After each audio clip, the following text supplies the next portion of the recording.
Johnson, do you think that the president should move forward tomorrow with tariffs, with imposing tariffs?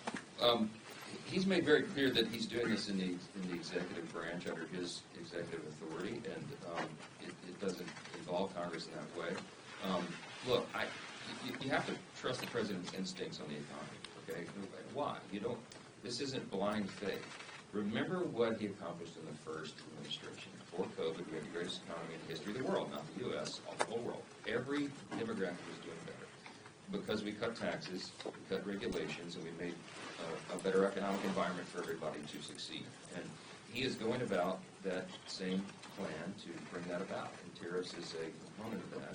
And we'll see how it all develops. I mean, the reciprocal tariff policy is one that makes a lot of common sense. I mean, you look at the trade disparity between many nations, and much of this began after World War II. The rationale apparently was, well, we need to rebuild Europe, and America emerges as the great superpower, so we should have this imbalance. It's fair. This is what we need.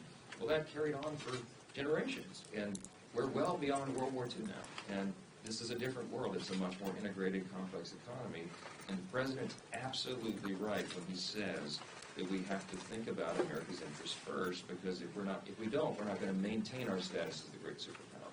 And when he says, let's have free trade and fair trade, I think the reciprocal tariff policy makes sense. If somebody has 100+% tariff on imports of U.S. goods, and we have virtually nothing, why don't we settle that balance? If we raise and match their tariff policy, I think ultimately what happens is you get back down to a free trade agreement, that these countries that are engaged in this disparity, this raw deal for Americans for so long, it'll get their attention, and they'll, I think, reduce their tariffs on us.